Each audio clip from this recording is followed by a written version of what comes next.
Emerging. Because guess what? Is anybody here, Dr. Eagles said this, is anybody here an expert teacher? No. No one here is a 4. I like all of you. I think you're all really smart and you're going to do a great job, but nobody's a 4. I'm not sure that I'm a 4 if I was really looking at it, okay? Everybody should be emerging. So when you get that midterm evaluation that first time and you see all those 2s marked, don't cry. People do. Don't get mad. People do that too. Don't start firing off an ugly email or a text to me or your supervisor or whoever. My teacher hates me. They gave me just 2s. I don't know what to do. Everybody's supposed to get a 2. Okay? Now what you need to worry about is if you get over here in the unsatisfactory column. Okay. At the midterm, if you have an unsatisfactory in any area, we're going to meet. We're going to sit down and we're going to talk about why it's unsatisfactory. And you're going to be on a plan of improvement. Okay? This is the opportunity for you to turn this baby around. Okay? And get things straight. Now, let's say we meet, we get you on the plan of improvement, and nothing changes. Then you are not going to pass. So please understand that. Do people fail? Yes. Every single semester. Because they do not take this seriously. It's just part of it. Even if, and I'm going to say this too. You know if you're not doing a good job. Very rarely, if ever, do you go somewhere every single day and the teacher says, oh, you're doing a great job, and then them give you a 1. Doesn't happen, okay? They're giving you feedback and they're telling you, what you need to work on and, all these different things. And if you don't do that, then you're not going to pass. So you need to understand this, okay? I'm not trying to scare anybody. I'm not trying to be the Debbie Downer of the day, but you have to do what is expected of you. It's just like in class. If you go to a class and there's 400 points total for the semester and you only get 100 points, are you passing that class? No. It's the same for this. You have a list of things you have to do, and if you don't do them, you can't pass. Because we don't want to put you out there with our name on it and people saying, oh, they came from Marshall, oh, maybe knows them, isn't that? No. We won't do it. Okay? So just know that and understand that. So, question. Yes. Yes. Is the evaluation that you're talking to the same one that we did for level 2s? Like Yes. the exact same? Pretty Very similar. Okay. Very similar, if not the same. Okay. All right, so back here. I'm just going to leave this pulled up this way. So, repercussions. Plans of improvement may be put into action for unprofessional behavior, issues with attendance, or other factors pertaining to your student teaching experience. Do you know what I write the most plans of improvement for? What do y'all think? Attendance. Just being late. Okay? I write the most for that. I write the second most for just not having your stuff together. All right? I know that you all have all done level 2s. You've all had a supervisor before. You've all worked with cooperating teachers in the past. I mean, what if I walked in here this morning and I didn't have the sign-in sheet and I didn't have an agenda and I didn't have this? And I just was like kind of just feeling my way through everything. Would that be okay? No. You all cannot walk into the classroom and not have your lesson plans ready and not have your copies made and not be ready to go. You have to be on all the time in the classroom, because if you're not, you're going to get eaten alive. Okay? So you have to be on. I write plans of improvement for that. Just simply not having yourself together. Okay? So those, you could get a plan of improvement for anything, really. On your midterm, though, if you do get a 1, you will be on the plan of improvement. You're not the first, and you're not going to be the last. So just know that. We have people who get plans of improvement who turn it around and end up being awesome teachers. We have people who get put on a plan of improvement and can't get it together. It happens. All right, so students have to complete the assessment pieces by the due dates. A plan of improvement or a no credit of the experience may occur if the student does not complete the assessments on time. Okay? That's just a deal breaker as well. All right. So let's talk about the placement, and then I'm gonna go back and show you guys something. So I cut off, usually we have an 8-week placement, but the university changed the calendar. Really, in the past, y'all would have been here last Monday, we would have been talking about this, okay? So this first week, you guys are all gonna start in your schools tomorrow, right? Observation, okay? What if tomorrow the teacher asks you to give a group a spelling test? Or, hey, would you sit with this small group over here? Or, hey, could you do this? Are you going to say, no, I'm only supposed to observe the first week? Because people have done that, and then I get the phone call. Do not say that. Whatever they ask you to do, do it. They're not going to ask you to plan a lesson and teach a class tomorrow or this week, okay? That is not going to happen. Do not stress out. All of our people, with maybe the exception of like 10, have had a student teacher before. They all know how this works. They all know what the expectations are, okay? So this week is a good observation week. Just sort of get settled in, figuring things out. Most of our schools that you're placed at are professional development schools, PDS schools. Dr. Backus is going to talk about that in a minute. There's a coordinator there that handles everything. They'll probably meet you first thing in the morning. They may have a little something for you, you know, that kind of thing. This is a good week to get settled in. But don't say, oh no, I'm only supposed to observe. Do whatever. Move around the room. Get to know the kids. Get to know the rules and the expectations of the classroom. Get to know where everything is. Okay, next week you're going to do beginning teaching. So you need to talk to your teacher this week about how we're going to plan this out. I'm going to show you how to do that in just a second. So we're going to look at beginning teaching. Maybe you're going to take on one class period or one lesson a day or something to that effect. Okay? Now weeks 3 through 7, we expect you to be teaching. Okay? This is a phased-in process. Do y'all see what I'm doing here? Okay, get started, get to know things, starting to teach a little bit, starting to teach a lot. So you need to teach 3 full weeks, full time. No exceptions. Okay? 3 weeks need to be full time. Now, are there going to be teachers who say, listen, secondary people especially, I have an AP class that I just can't let go. Yeah, that's fine. We work that out, okay? Don't stress that. Okay, so students have to complete and submit 2 things by September 2nd, all right? Not September 3rd, September 2nd. They are found on the PLC site. Everybody write this down. www.marshall.edu/COEPD/PLC, Professional Learning Community. I'm going to send you this link. I've already maybe even sent it to you a few times. You're going to get it, okay? There are 2 things on here under the student column that are really important, and those are those things that have to be back to me by that date. The first thing is this, responsibility profile. It is laid out for 8 weeks, okay? You don't need to fill in the 8th week. I know you're not going to be there, okay?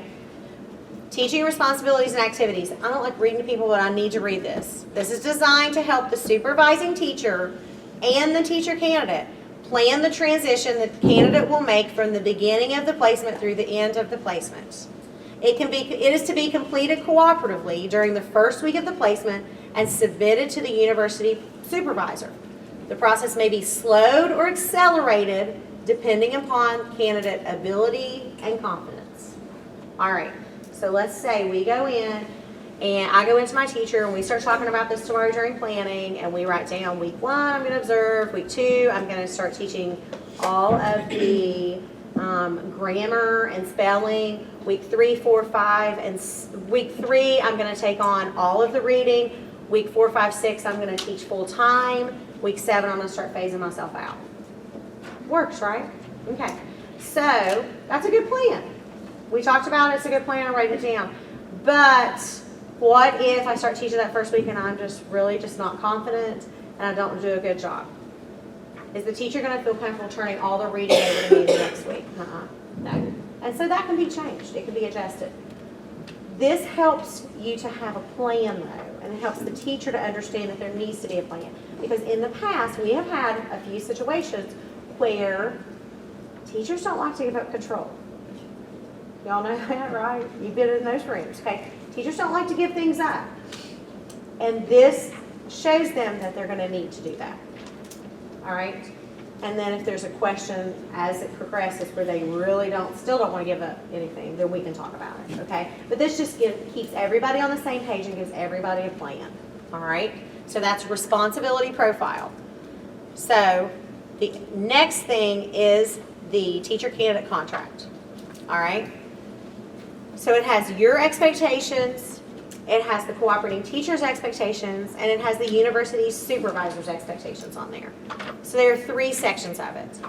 I'm not reading this out loud because we can all read in this room. So you're going to read it on your own.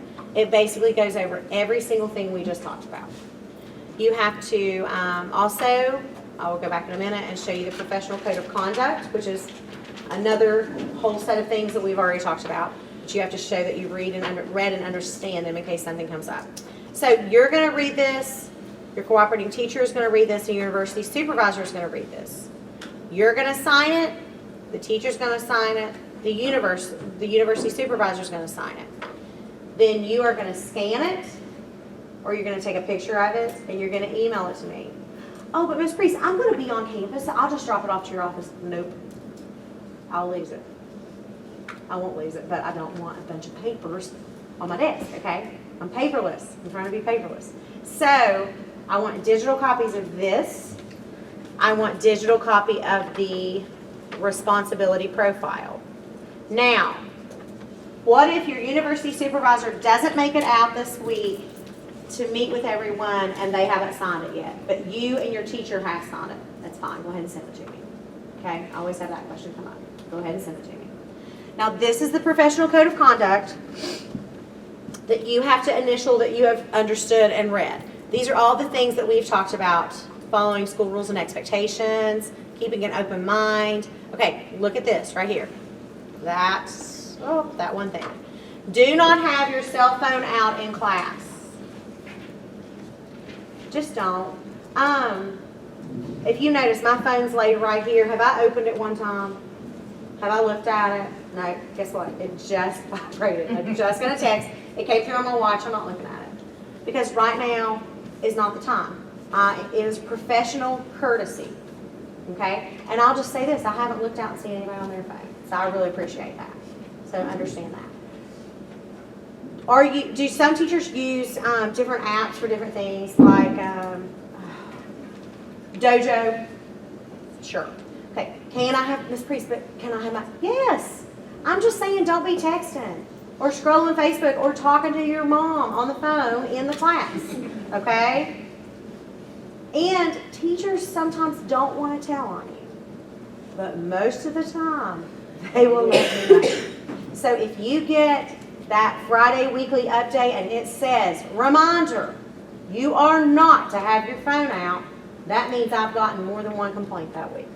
Just so you know. You know, a friend of mine had a clinical student a couple years ago. It was just an observation, and I was like, hey, how'd she do? And she was like, you know, she was good. She was just on her phone all the time. I said, well, you could have said something, you know? Oh, no, I just didn't want to. But that's how things get out of hand, is when we don't know how to, and we don't correct those things. All right? So just don't have your phone out. You know, let your teacher know if there's an emergency going on. Last week I had a situation, I had a family situation, and I needed my phone available, okay? It's just part of life. I didn't have to use it, I didn't have to get on it, but I needed to have it available. We all have lives. That is the thing that people are afraid that others don't understand. Teachers have lives, we all have lives. So if there is a situation where you might need to answer your phone, just let them know. Hey, I've got this going on, I might need to step out, okay? It's not a big deal. Let's see if there's anything. Oh, never counsel students or meet with parents without the presence of the cooperating teacher. Trust me. And you cannot act as the substitute if the cooperating teacher is absent. Schools know that. A few of them might still try to pull that, but they know that. Okay. Now, here's something that's come up. I had a student teacher who would not step into the room unless the cooperating teacher was in there. Okay, like after lunch, like she would stand outside the door like this until the cooperating teacher. You don't have to take it back. I mean, you know, let's just be realistic and have common sense. I will just say that. Some people have a struggle with common sense, but just have common sense. You don't have to stand outside the door until the teacher comes in. You know, you are an adult. I mean, go on in. It's okay. You know, unless they say, yeah, I'd really rather you not be in here unless I'm here. Okay, no big deal. You know, but don't be so scared or nervous about breaking a rule that you can't. You know, that you won't go inside. Let's see here. Dress code, attendance. Okay, so it's all on there. So on that contract, you have to initial it. You've read this. Read over it again, okay? It's everything we've talked about this morning, but do read over it again because I don't want anyone to have any sort of confusion about that. Now, if you will notice this right here. On the student side, there are a whole lot of different links, okay? Our handbook, which just the date hasn't been updated, but it is an updated handbook. There's that responsibility profile and contract and professional code of conduct. This is the link to the State Department to where you can get on there and print out your certificate that you have to have with you tomorrow morning to start, all right? There are the descriptions of the field experience. This is the capstone rubric, which we're going to talk more about, and the capstone directions. Praxis information, lesson plan information, our MAT information. You will also need to submit this by September, what date? 2nd. This is our social media policy. You will need to read this. You will need to initial this. You will need to send me a scanned copy or a photocopy. You have done this for level 2. I had it on file last semester. I'm just asking that we put it on file every semester. This talks everything about the expectations for the social media. Let me just go over this really quickly. We've talked about locking down your social media and making it private, but we haven't really talked about what you post, okay? Even if it is private.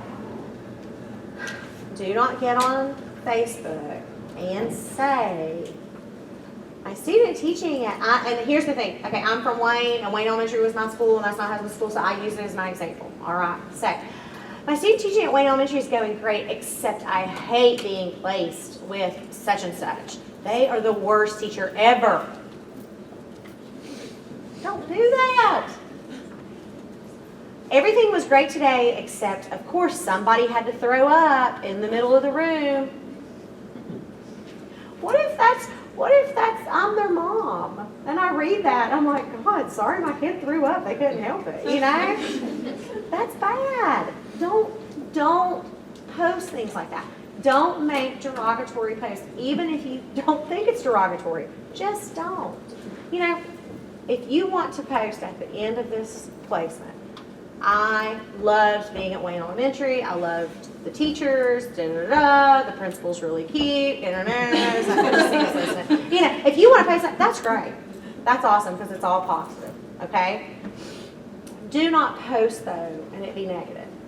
Do not also ever post a picture of a student on your social media.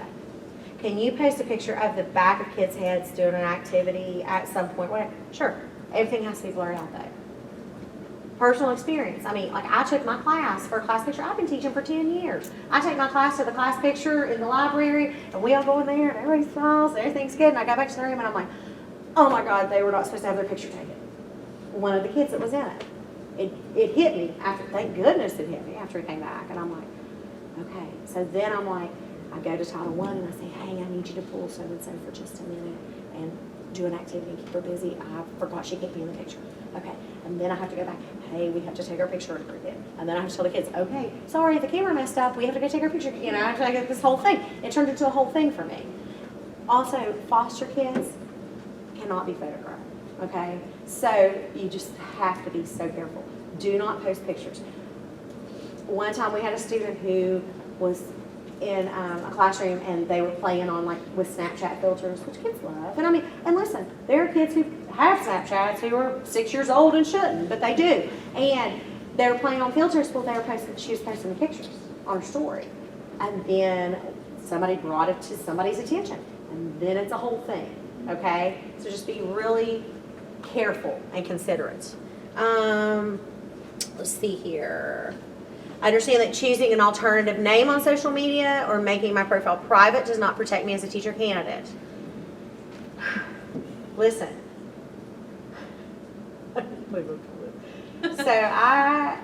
It was brought to my attention last semester that there was a really unflattering picture of one of my student teachers that was from his social media account that was being spread all over one of the local high schools as a meme. And so I had to bring this person in and talk to them and say, I'm pretty sure I told you to make your thing private. And it was like from 5 years ago, the picture was. And he said, I just didn't think that any kid would care to look at my Facebook from five years ago. Oh, dude, they care. And especially if they don't like you, they're going to find something, okay? So that's my point.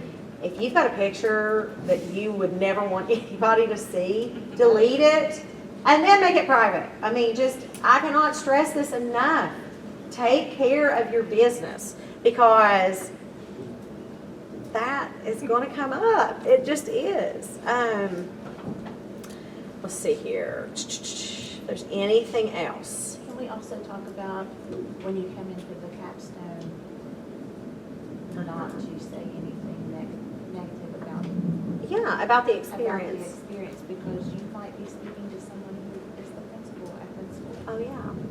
I forgot about that. So when we talk about our capstone a little bit more, this is just one of those instances of not knowing who you're talking to at the time. We had somebody come in for their capstone last year, and they started in with their placement, and they said, well, you know how those kids from Wayne are? And the principal of Wayne High School was on the judging committee. And he didn't know that, because he hadn't been at Wayne High School, so he didn't know. Yeah. Do not speak negatively. Everything is rainbows when you're talking about and sunshine, butterflies, and all the good things, okay? I mean, you are a professional and you're in a professional setting and you're having a professional conversation, and that is not the time to do it, okay? Understood? All right, so, understand that any violation of the social media policy will result in a filing of a disposition. It can result in a meeting. It can result in you not being able to student teach anymore. All right, so let me go back here. So that is in addition to. Now, the rest of this stuff here are some conversations. Right here, let me click on this. Okay, if you struggle, if you struggle with having conversations with other adults, especially your teacher, about what are the rules of the classroom, or how would you like me to contact you, or something like that. If you just get too nervous to do it, this is a good breakdown of how to do it. Okay, it's listed as level 2 and level 3 conversation. It goes over of when do you want to see my lesson plans? How do you expect me to discipline or use the behavior policy in the classroom? Do I need to be aware of any students with an IEP, behavior situation, disability? Can we create a co-teaching timeline? Yeah, because you have to. Okay, so, and then you can also use this right here in addition to that responsibility profile with the timeline that I gave you to sort of break down what you want to do, okay, if you want to be really specific. Understand? Okay, so there's just one more thing. All right, so then we will be updating all of these important dates by the end of the week. I'm still working on rooms and things like that. If for some reason you would miss one of our seminars or miss a meeting, they are all listed here. The videos are all archived here. And then if anybody is doing anything really great, I usually have a little link to the article here, okay? And I'll also send that out whole group. Because here's the thing, if you are doing something really awesome in your classroom or awesome at the school, we want to know about it. I supervise 9 students. I know what those 9 students are doing. I don't know what everybody's doing. And usually your supervisors are really good at shooting a text and say, so-and-so's doing something awesome today at school and this and that. And that's great. And I want to see pictures of it and I want to see different things. And I'll send that out on Fridays like, hey, if you did something really awesome this week, or even the news came by or something, just let me know, because we want to know about those things. We want to know what good things our students are doing. But then, it's just because I can't keep up with everybody. All right, so everything is listed on this site. I will refer back to this site multiple times. Okay, everybody good? All right, where we at? We're doing good. All right, let me make sure I went over everything I need to go over. Okay, we have used live checks. Everyone in here has used live checks. Yes, yes, yes. All of your placements will be put in live checks by the end of the week. If you open up live checks right now, your placement's not in there. It's just not. We have to roll those over from the registrar. It's just the whole thing. Okay, so the placements have not been entered into live checks yet. They will be entered by Friday. Okay, so when you get that email notification saying you have a placement in live checks, open up live checks. You have to use the time log just like you've always used it, and just go back and enter in today as student teaching orientation. Tomorrow, first day, and give description. All right. Everybody understand that? Your midterms and your finals will be in live checks as well, just like they've always been. Get on that. All right, first day school, we remember that. Okay, everybody picked up one of these. If you didn't, you should have. This is from Tammy, and this is how to apply for graduation. There is a note at the top, application deadline, Friday, September 13th, 2019. Don't wait until Friday, September 13th, 2019 to apply for graduation. Don't do that. Because then I'm going to be calling you. And then I'm mad about it. So don't do that. I don't have time to call and say, hey, you didn't apply for graduation. You need to do. That is not my responsibility, you all. That is your responsibility to apply for graduation. Okay? So you need to do that. This tells you exactly how to do it. You log into MyMU. What you click on, it's kind of weird. You click on student and financial aid information, and then records, and then apply to graduate. And then you have the payment screen. Okay? It's $50 to graduate. Okay? I know, right? Doesn't cost any more, just $50. It's $50 to graduate. So you have to do that, all right? You submit your payment information, you choose the term for which you're applying for graduation. Okay, and this question always comes up. But what if I'm not coming to graduation?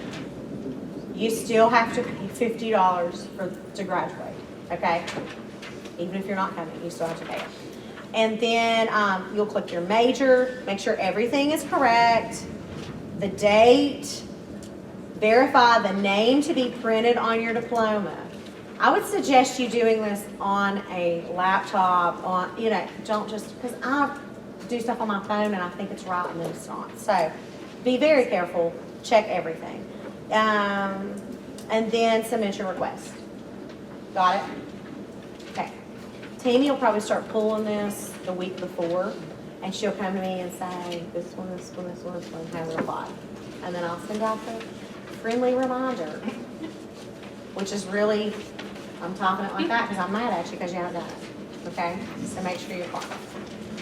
All right. Okay, first day of this placement is tomorrow. First day of the second placement is Monday, October 14th. That is not going to change. That's going to be the same. Okay? I'll send you a seminar schedule as soon as I have rooms reserved. We are breaking up the seminars a little bit this time. For some of the TPA tasks, we are breaking the elementary and the secondary up. You will say thank you to me later 1,000,000 times. People from the past are going to be mad because we didn't break it up for them and we're breaking it up for you. Because here's the thing, elementary people and secondary people have very different questions most of the time. Okay, so that was my suggestion this time. And then our final date is December 6th, okay? If something changes, it shouldn't, but if you have days to make up, it will be made up after December 6th, okay? And I will be in touch with you all on all that. Okay, Q&A, questions you have, Heather. The schedule that you had on this website, is that the same one that you were just talking about? Yeah, this website is not updated. Okay. It will be updated on Friday, by Friday. I should have everything updated. And if you'll look here, this is from last semester. Well, and we've got, look, guys, we've got great information on here, you know, great teachers and supervisors, teachers of the week we've had. If you scroll down there, there's contact information for Ms. Rowe, myself, and then Tanya Ferguson, who is our secretary. And then right here, we will have everything listed out, okay? It's just not been updated. So, and if you like see location B5 or Marcos or whatever. So I just, right now, the room situation is not good. So I'm still trying to figure out what we're doing. Also, has anybody been to Jenkins Hall? Y'all, it's brand new. You gotta come look at it. It looks great. If you've not been in, come in and look around, right? I mean, And we have the best offices in the building. the two best, the suites. It's the blonde suite. No, it's good.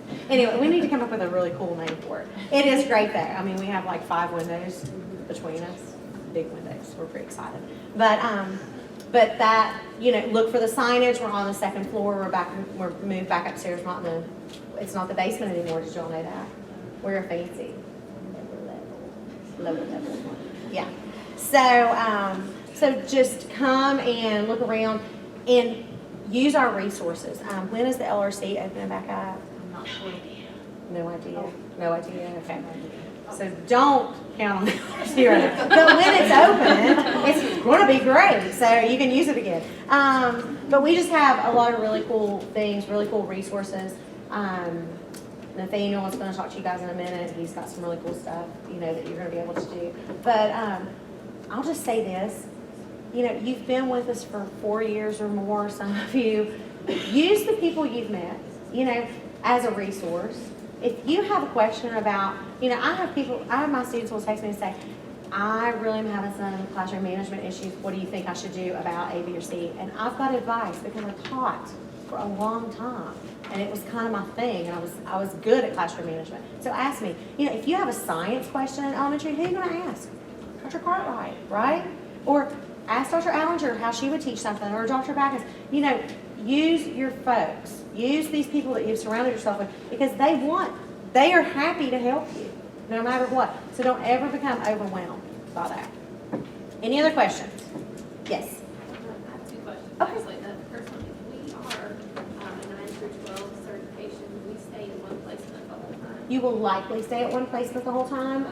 Sometimes I will switch you in the middle. It just depends on what the teacher wants and what is working best for everybody. So I'll talk to you about that later. Okay. Yeah. And the other question, my cooperating teacher is a football coach. Mhm. And his playing period is the last period of the day. Mhm. And I've worked with the coach before and know that sometimes they have to leave. Right.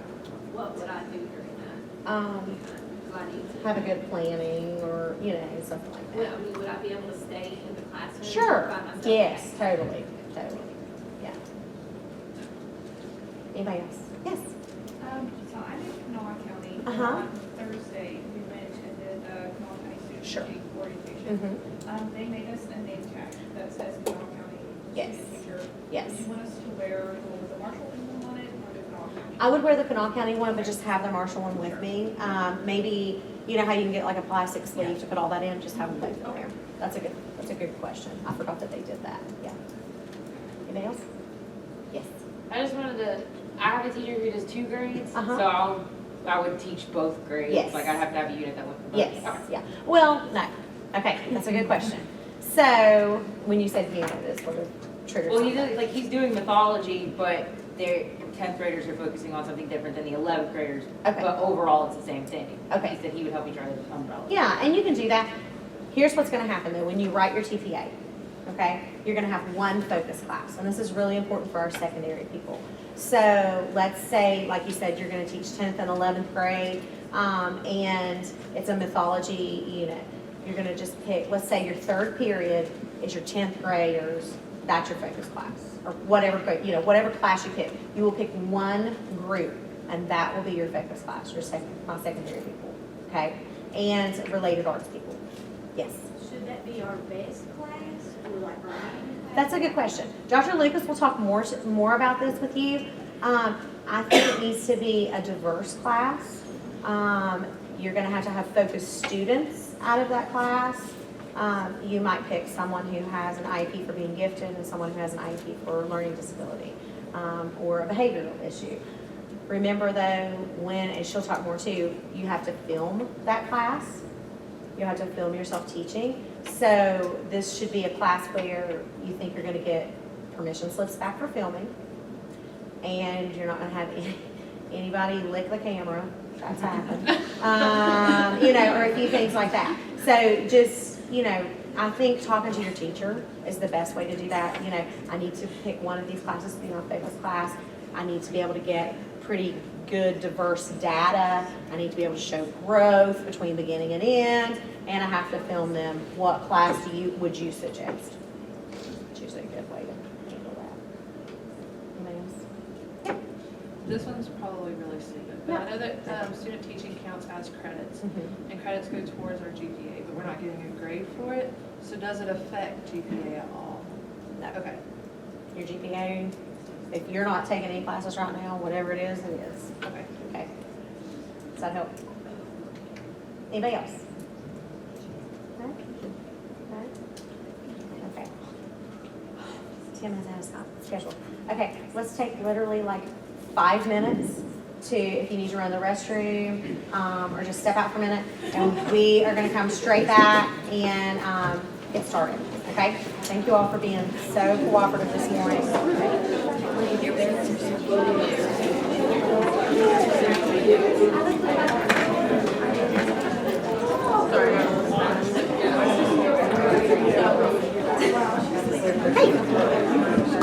I do. I sent it to you on Friday. Okay. It's Sue Ellen Castro at Huntington. And so, let me see if I can find her email. Okay.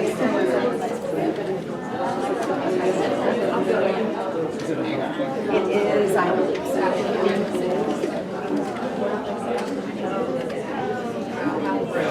And Jennifer Day is the building coordinator there. She'll meet you tomorrow. She's the librarian. She'll answer all questions. Okay, so yeah, it's Phys Ed Health, SM Castro.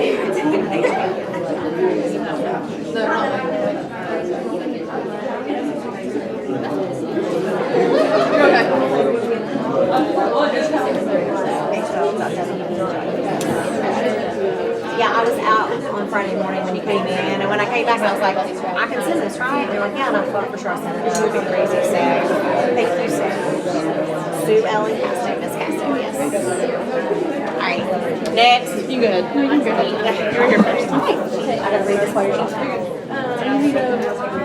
Yeah.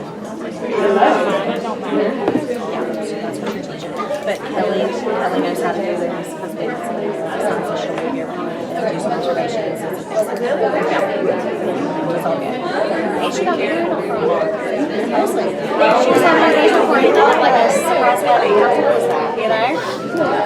She has had an opinion down there. Bless her heart. Hey. I just want to introduce myself. Oh, yes. Nice to meet you. I have a quick question. Okay. I've done communication certification. Okay. I have a couple of colleagues back. Right. When I'm in the classroom as a teacher, will I need I can just do that. Yeah, totally. And I'll tell you guys where that is. Yes. It's silver green. It's in Trico, yeah, in the back. Yep, that's it. Nice to meet you. Thank you. Yes, ma'am. Okay, so you right before the CP, so Yeah, but related arts will be the secondary. Is that your question? Let me turn this off. So we're